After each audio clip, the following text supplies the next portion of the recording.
الشیطان الرجیم بسم اللہ الرحمن الرحیم۔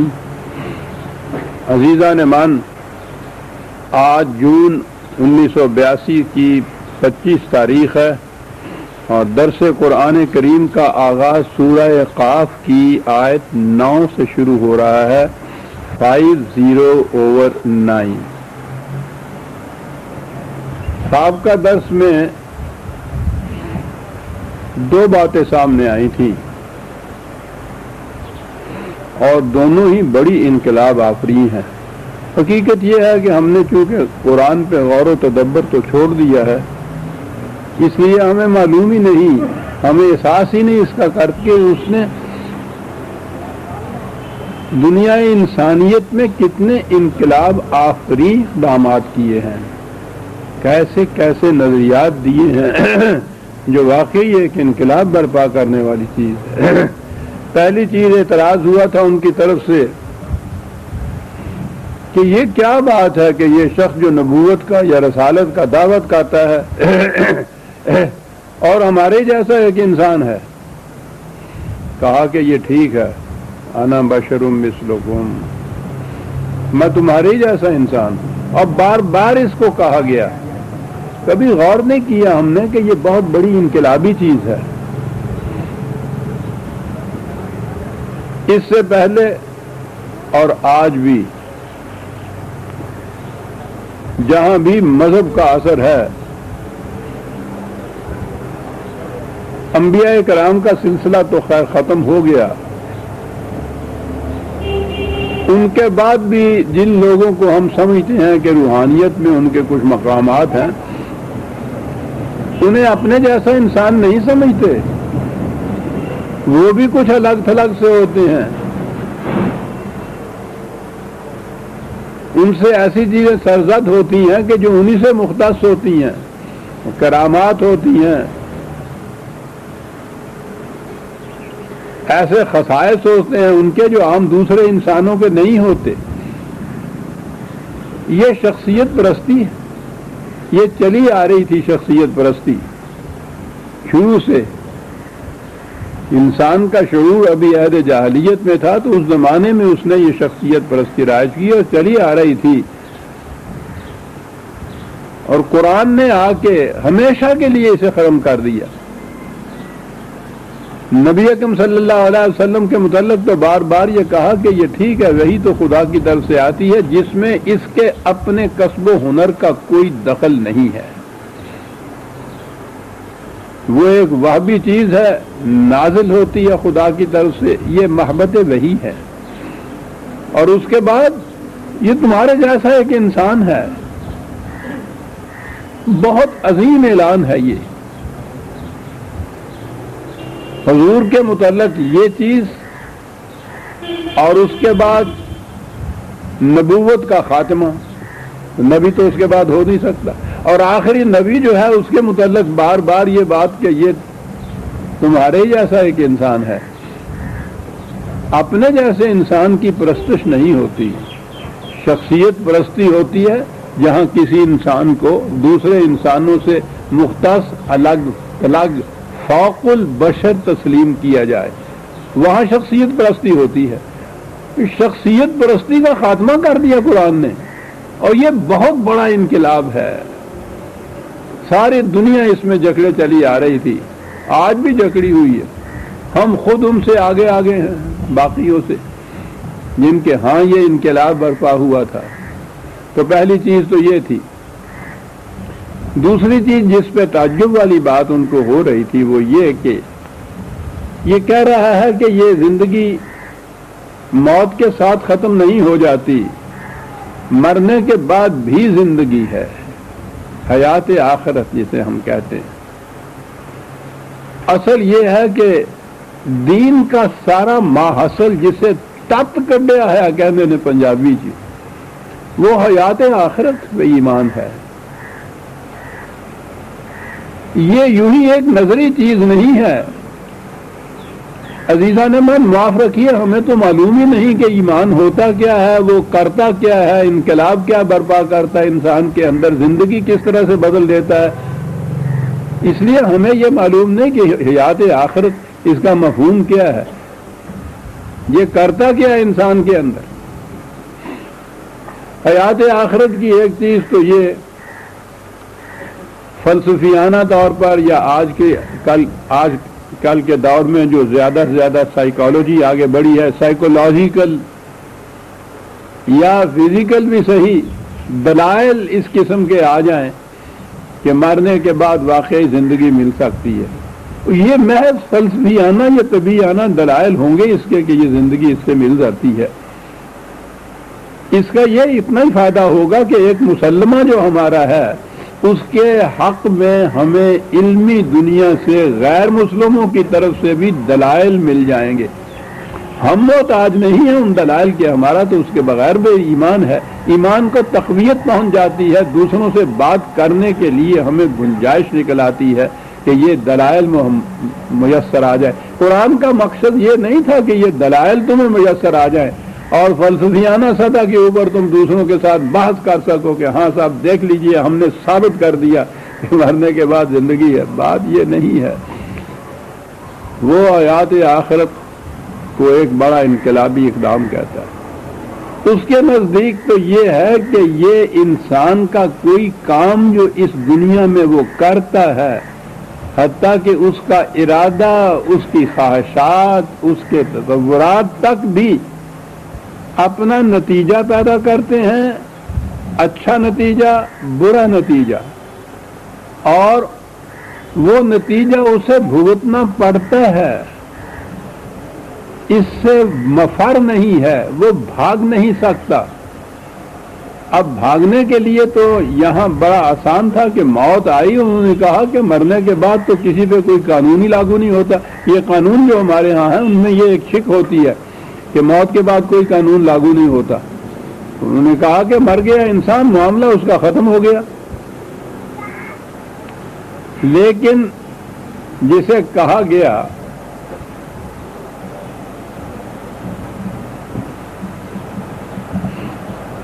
کہ انسان کا کوئی عمل حتیٰ کہ اس کا دل میں گزرنے والا خیال بھی نتیجہ مرتب کیے بغیر نہیں رہ سکتا اور اس کا مواخذہ ہوگا اور اس کو بھگتنا پڑے گا، تو یہ سوال یہاں سے ہوا کہ موت سے چھٹکارا نہیں ہو جائے گا، مرنے کے بعد زندگی مسلسل چلے گی،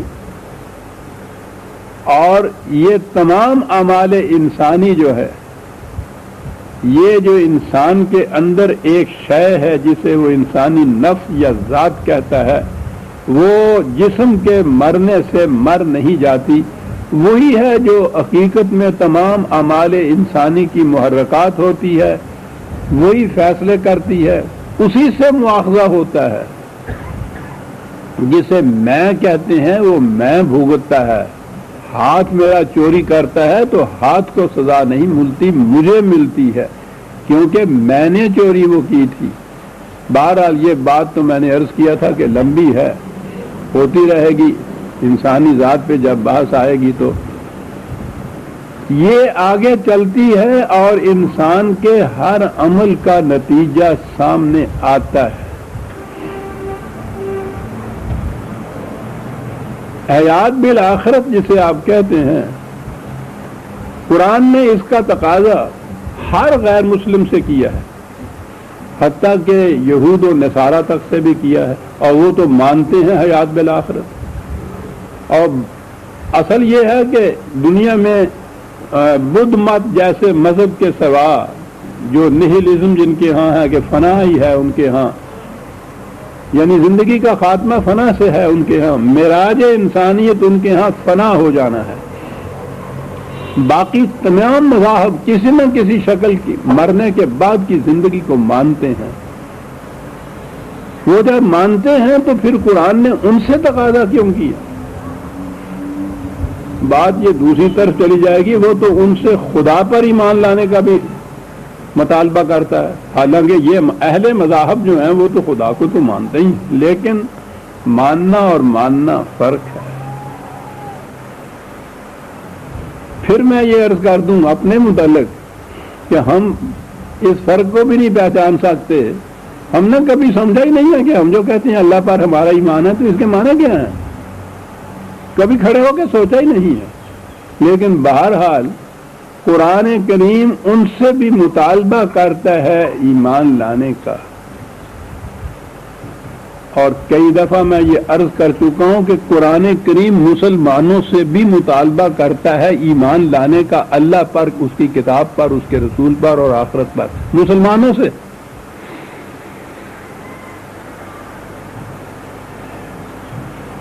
وہ لوگ حیات آخرت کو مانتے ہیں، قرآن نے ایک ہی اس کے لیے معیار مقرر کی ہے، وَإِنْ آمَنُوا بِمِثْلِ مَا آمَنْتُمْ بِهِ فَقَدْ اهْتَدَوْا، جس طرح سے تم ایمان لائے ہو قرآن کی روح سے، جب تک وہ اس طرح سے ایمان نہیں لائیں گے ان کو صاحب ایمان نہیں سمجھا جائے گا۔ تو گویا خود ایمان کا بھی ایک معیار مقرر کر دیا۔ یہ نہیں ہے کہ میں اپنی مرضی کے مطابق جیسے جی چاہے ایمان لے آؤں، دوسرا کوئی اور اپنی مرضی کے مطابق، کوئی اہل مذہب اپنے مذہب کے عقیدے کے مطابق، دوسرا اپنے مطابق۔ اس نے کہا کہ اب آخری اتھارٹی آ گئی، اتھارٹی خدا کی طرف سے صرف ایک ہی اب باقی ہے، وہ قرآن ہے۔ جس طرح سے یہ کہتا ہے اس طرح سے اگر ایمان لایا جائے گا تو وہ ایمان کہلائے گا، ورنہ کسی کا زبانی دعویٰ کہ ہم بھی ایمان رکھتے ہیں وہ قابل قبول نہیں ہوگا۔ حتیٰ کہ مسلمانوں سے جب کہا گیا ہے کہ تم بھی ایمان لاؤ تو اس کے معنی یہ ہیں کہ کھڑے ہو کر یہ سوچو کہ وہ قرآن ایمان کہتا کس کو ہے؟ کیا ہمارا یہ زبانی دعویٰ جو 4 الفاظ ہم دہرا دیتے ہیں کہ ہمارا بھی ایمان ہے، کیا یہ اس کے مطابق ہے؟ وہ یہ کہتا ہے۔ دنیا کے اہل مذاہب آخرت کی زندگی کو مانتے ہیں، یا یوں کہیے کہ مرنے کے بعد کی ایک زندگی کو مانتے ہیں کہ پھر زندگی ہوتی ہے۔ کاہے کے لیے مانتے ہیں؟ فرق نظر آ جائے گا دو فکروں کے اندر کہ وہ کیوں ان سے تقاضا کرتا ہے کہ تم بھی ایمان لاؤ، جیسا قرآن کہتا ہے ویسے ایمان لاؤ۔ یہودی مرنے کے بعد کی زندگی پر ایمان لاتے ہیں یہ کہنے کے لیے کہ جنت میں صرف بنی اسرائیل کے لوگ جا سکیں گے، کوئی اور نہیں جا سکے گا۔ تو ان کا آخرت پر ایمان کے معنی ہیں بنی اسرائیل کا جنت میں جانا اور غیر بنی اسرائیل کا جہنم میں جھونک دیا جانا، یہ ہے ان کا مقصد۔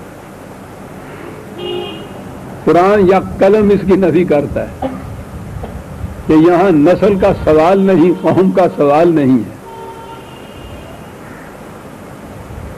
تو گویا ان کا ایمان آخرت کے صرف اس مقصد کے لیے ہے کہ بنی اسرائیل جنت میں اور غیر بنی اسرائیل جہنم میں۔ نصارہ کا بھی ایمان ہے مرنے کے بعد کی زندگی، کاہے کے لیے کہ جو شخص حضرت مسیح علیہ السلام کے صلیب دیے جانے اور ان کے کفارہ پر ایمان رکھے گا وہ جنت میں جائے گا، جو اس پہ ایمان نہیں رکھے گا وہ جہنم میں جائے گا۔ تو وہ مانتے ہیں حیات آخرت کو اس کے لیے کہ وہاں عیسائی جو کفارے پر ایمان رکھتے ہیں وہ جنت میں جائیں اور غیر سارے جتنے بھی ہیں وہ جہنم میں چلے جائیں، وہ اس کے لیے ایمان رکھتے ہیں۔ آپ غور کیجئے قرآن کیوں ان سے بھی مطالبہ کر رہا ہے۔ یہ ہمارے قریبی ہندو دھرم والے، وہ ان کا تو پوچھئے نہیں، دھرم سارا ہی توہم پرستی ہے۔ ان کے ہاں یہ تناسخ یا اواگاؤن یا جون کا مسئلہ ہے۔ وہ مانتے یہ ہیں کہ ہر مرنے والا انسان مرنے کے بعد پھر پلٹ کے اسی دنیا کے اندر آتا ہے، لیکن معلوم نہیں وہ کس شکل میں آتا ہے۔ وہ چوہے کی شکل میں، گدھے کی شکل میں، شیر کی شکل میں، انسانوں میں سے شودر کی شکل میں وہ دنیا میں پھر آتا ہے، اور یہ چکر جو ہے پھر وہ مر جاتا ہے، پھر آتا ہے، پھر مر جاتا ہے، پھر آتا ہے۔ تو 32 کروڑ دفعہ ایک چکر کاٹنا پڑتا ہے ان کو۔ اسی طرح سے وہ آتا رہتا ہے اور یہاں سے جاتا رہتا ہے۔ آوا گاؤن یہی معنی ہیں اس کے، آتا ہے اور جاتا ہے۔ لیکن اس آنے والے کو نہ تو یہ معلوم ہوتا ہے کہ اس سے پہلے میری زندگی کیا تھی اور میں کیا تھا، نہ یہ معلوم ہوتا ہے کہ مجھے جو اب یہ چوہے یا کتے کی شکل میں دنیا میں بھیجا گیا ہے تو کون سے میں نے جرائم کیے تھے جن کی پاداش میں یہ کیا گیا ہے، اس کا بھی علم نہیں ہوتا، اسے کچھ پتہ نہیں ہوتا اپنی پچھلی زندگی کا، پچھلی زندگی کے اعمال کا، نہ اس کا کہ مجھے کیوں یہ شکل دے دی گئی۔ بس اتنی سی چیز یہ، وہ بھی یہ جو یہ حیوانات ہیں ان کو تو یہ بھی نہیں کہ وہ سمجھ بھی لیں کہ ہمیں کیوں ایسا کیا گیا ہے۔ انسانوں کے متعلق البتہ انہوں نے یہ کہا کہ شودروں کو، ویشوں کو، چھتریوں کو یہ سمجھ لینا چاہیے کہ شودر کو اگر بدترین انسان پیدا کیا گیا ہے تو اس لیے کہ انہوں نے اپنی پہلے جنم میں اس قسم کے برے کام کیے تھے، اس کی پاداش میں ان کو یہ کچھ منایا گیا ہے۔ انہیں کچھ پتہ نہیں ہوتا کہ ہم پہلے جنم میں کیا تھے، ہم نے کیا کام ایسے کیے تھے۔ ان سے کہا گیا کہ بس تمہیں یہ اس کے اوپر ایمان رکھنا چاہیے، یقین رکھنا چاہیے کہ تم نے کچھ کیا تھا۔ ان کے ہاں یہ صورت ہے، کچھ تک بھی بنتی ہے اس کی۔ قرآن ایمان بالآخرت کیا معنی دیتا ہے؟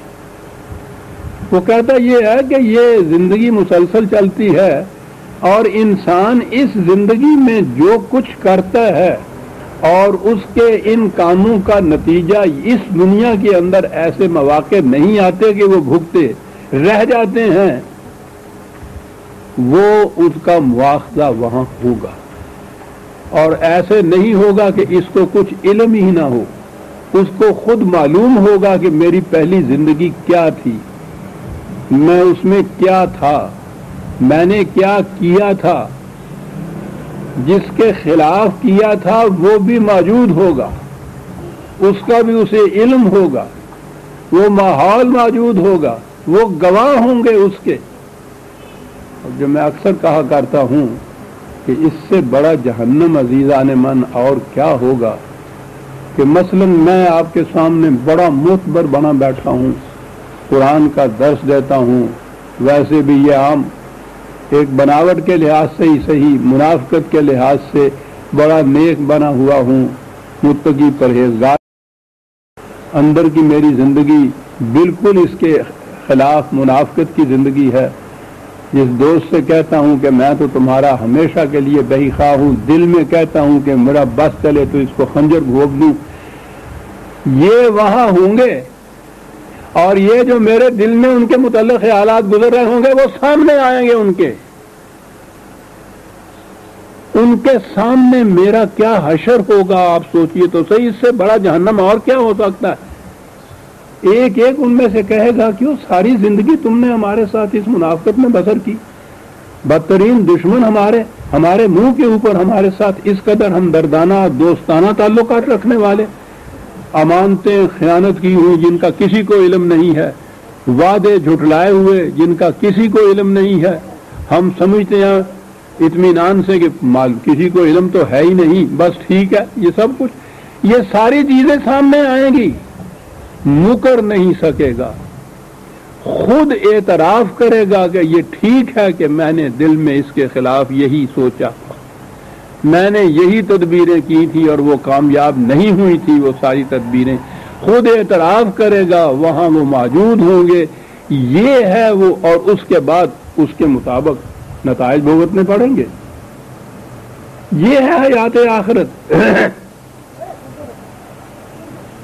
آپ کہیے کہ وہ فلسفیانہ طور پہ دلائل میں یسر آ جانا وہ تو کسی کام کی بات ہی نہیں۔ دنیا کے کسی مذہب میں بھی یہ تصور نہیں ہے آخرت کا جو قرآن دیتا ہے، اور اسی لیے وہ دنیا کے ہر اہل مذہب اور غیر مذہب سے مطالبہ کرتا ہے کہ اگر اس طرح سے تم ایمان لاؤ اس بات پر مرنے کے بعد کی زندگی میں کہ جو باتیں میرے دل میں بھی گزری تھیں، نگاہ کی خیانتیں اور دل میں گزرنے والے خیالات تک بھی جنہیں میں نے ساری دنیا سے چھپا کے رکھا ہوا تھا اور میں معتبر بنا ہوا تھا ان کی نگاہوں میں، وہ سارے کے سارے سامنے آئیں گے، اور ہر ایک کے سامنے آئیں گے وہ موجود ہوں گے جن کے ساتھ میں نے دنیا میں یہ کچھ کیا ہوا ہوگا، اور مجھے ان کی سزا بھگتنی پڑے گی۔ یہ ہے حیات آخرت۔ عزیزان من، کتنے ہیں ہم میں سے جن پر یہ ایمان ہے آخرت کے اوپر؟ تو وہ جو مطالبہ کرتا ہے یا ایھا الذین آمنوا آمنوا باللہ، وہ جو دعویٰ کرتے ہو ایمان کا، وہ ایمان لاؤ قرآن کے مطابق۔ وہ جو کہتے ہو اپنے آپ کو مسلمان ایمان والے، ان سے کہتا ہو ایمان لاؤ، یہ ایمان لاؤ۔ ہے ایمان اس قسم کا؟ یہ ایمان ہو تو یہ معاشرہ جنت بن جائے یہی آپ کا عزیزان من۔ اگر ہر شخص کو معلوم ہو کہ جو میں زبان سے کہتا ہوں وہ تو ایک طرف رہا کہ میرا دل اور زبان ہم آہنگ ہونے چاہیے، میں اس کے خلاف جو دل میں بھی خیال میرے گزر رہا ہے اس کا بھی مجھ سے مواخذہ ہوگا اور اس کے سامنے آ جائے گا کہ تمہارے خلاف میں نے یہ خیال دل میں قائم کیا تھا۔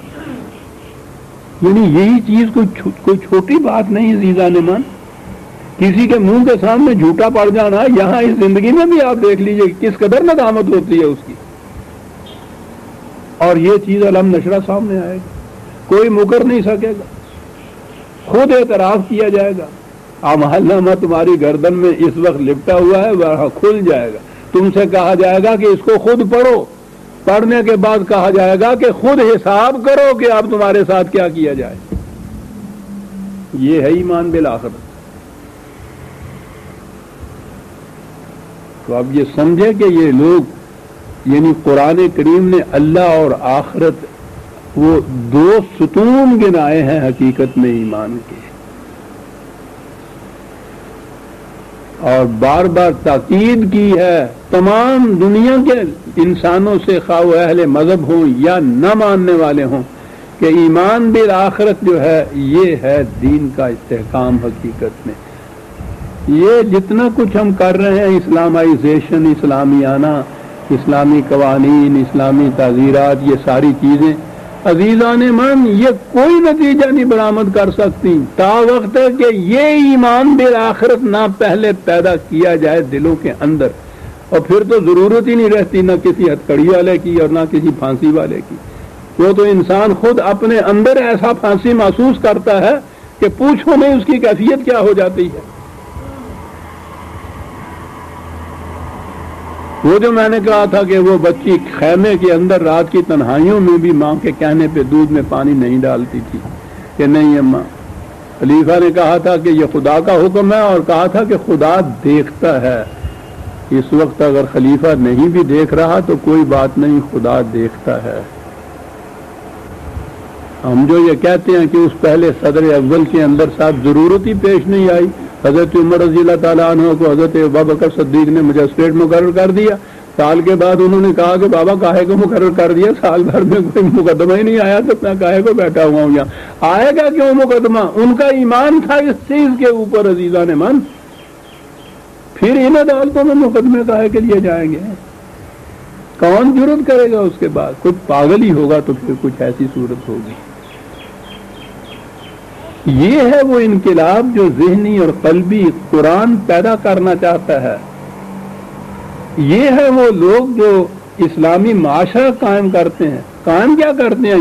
یہ افراد ہوتے ہیں، معاشرہ خود ہی ان کے قائم ہو جاتا ہے، جو کسی دوسرے کے خلاف دل میں بھی نہیں کچھ سوچے گا، اسلامی معاشرہ تو خود قائم ہو جائے گا اس کی بنا پر۔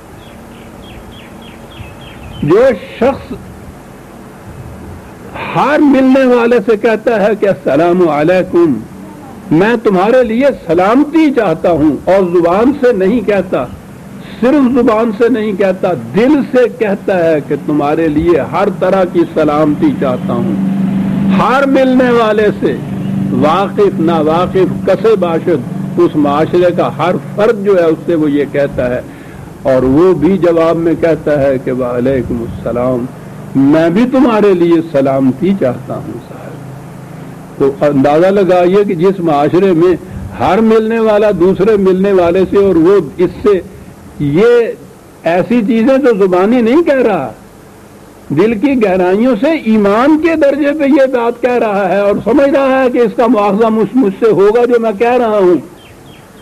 سوچئے تو صحیح، معاشرہ اسلامی بن جاتا ہے یا نہیں جسے آپ کہتے ہیں؟ وہ یہ ایمان پیدا کرتا ہے ایمان قلب اور نگاہ میں ایک تبدیلی کا نام ہے. قرآن نے جو کہا ہے کہ جب تک کوئی قوم اپنے اندر یہ تبدیلی پیدا نہیں کرتی ہم بھی اس کے حالات میں تبدیلی نہیں پیدا کرتے. جو جی میں آئے کر کے دیکھ لیجیے خود, یہ تو خدا کے خلاف چیلنج ہے کہ قلب و نگاہ میں تبدیلی کیے بغیر ہم دیکھیے معاشرے میں کیسے تبدیلیاں پیدا کرتے ہیں. خدا کہتا ہے ان اللہ لا یغیر ما قوم, ارے تم تو ایک طرف خدا بھی نہیں کرتا. کہتا ٹھیک ہے خدا نہیں کر سکتا نہ کرے, ہم کر کے بتا دیں گے. ٹھیک ہے جی. بات چل رہی تھی حیات آخرت کی. قرآن سمجھا رہا تھا عرب کے بدوؤں کو. اتنا دقیق ادق مسئلہ جو میں نے عرض کیا ہے کہ پلیٹو کے زمانے سے اس پہ گفتگو ہونی شروع ہو گئی ہوئی ہے. قریب قریب ہر فلاسفر نے اس کے اوپر گفتگو کی ہے. مسئلہ ہی ایسا ہے یہ. اس وقت سے لے کے آج تک اس پہ گفتگو ہوتی چلی آ رہی ہے اور اب بھی ڈور کو سلجھا رہے ہیں اور سرا ملتا نہیں. 1400 سال پہلے عرب کی سرزمین کے اندر جو تاریخ تحقیق خطہ تھا وہاں کے بدوؤں کو سمجھایا جا رہا ہے. تو پہلی چیز تو یہ سمجھائی, بات کہنے کی یہ تھی کہ یہ ضروری نہیں کہ جس چیز کو تم آنکھوں سے دیکھو صرف اسی پہ ایمان لاؤ, علامات سے بھی ایمان لایا جاتا ہے. پہلی چیز یہ کہی کہ یہ اتنے عظیم الشان قرے جو ہیں آفتاب کو تو دیکھو, تم اس کی روشنی کو دیکھتے ہو, تم اس کی حرارت کو دیکھتے ہو, تم اس کی رفتار کو دیکھتے ہو, طلوع و غروب کو دیکھتے ہو, اس کے راستے کو تو دیکھتے ہو. کیا وہ قوت بھی تمہیں نظر آتی ہے جو یہ سب کچھ کرا رہی ہے اس سورج سے؟ کیا بات ہے. وہ بدو تو ایک طرف, یہ تو آج کا جو ایٹامک انرجی کا سائنٹسٹ ہے وہ بھی اس قوت کو دیکھ نہیں سکتا. اس کی جتنے علامات ہیں ان سے ہی وہ پہچان کے آگے چل رہا ہے. دیکھنے کی بات آج بھی نہیں ہے. کہا تم یہ کہہ رہے تھے نا کہ ہمیں دکھاؤ تو صحیح ذرا کہ ہمارے باپ دادا جو مر چکے ہیں وہ کیسے اٹھتے ہیں. کہا یہ تم اتنی سی بات تو بتاؤ ذرا. آپ اندازہ لگائیے 1400 سال پہلے کے بدو کو بھی دلیل دی گئی, آج کے ایٹامک انرجی کے سائنٹسٹ کو بھی دی گئی کہ دیکھنا ہی اگر تم کہتے ہو تو تم ذرا بتاؤ دیکھتے ہو اس انرجی کو. انرجی جو ہے وہ تو نظر ہی نہیں آتی, محسوس ہی نہیں ہوتی. انرجی تو بڑی آگے کی چیز ہے عزیزان من. یہ الیکٹرک کرنٹ جو ہے جب تک کسی شے کے اندر یوں نہ ہو اس وقت تک آپ کو معلوم ہی ہوتا کہ کرنٹ ہے. کسی کنکریٹ محسوس شے کے اندر وہ کرنٹ آتی ہے تو پھر وہ محسوس ہوتی ہے.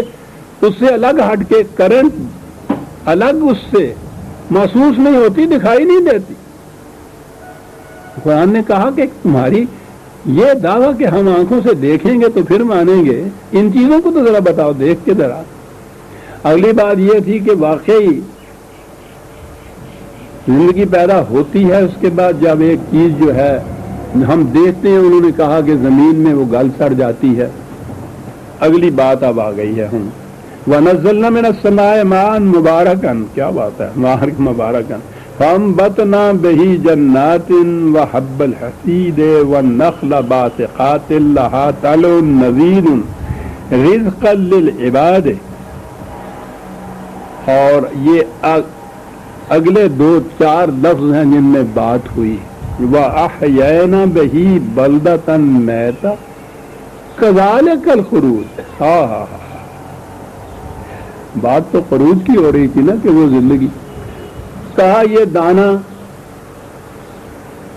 بیج جسے کہتے ہو زمین میں دبا دیتے ہو تم, چاندی دنوں کے بعد دیکھو تو وہ گم ہو گیا ہوا ہوتا ہے, مٹی کھا گئی ہوتی ہے اس کو, وہ کہیں نظر نہیں آتا. کہا اس میں سے پھر ایک نئی زندگی پھوٹتی ہے نا کونپل کی شکل میں. کیا ہے یہ چیز؟ اس دانے کے اندر ایک چیز رکھی گئی تھی جس میں دوبارہ زندہ ہونے کی, کونپل بننے کی, فصل بننے کی صلاحیت موجود تھی. جس دانے میں وہ محفوظ رکھی گئی تھی وہ دانہ تو زمین کھا گئی, وہ شے جس میں یہ چیز محفوظ رکھی گئی تھی محفوظ دوبارہ اگنے کی,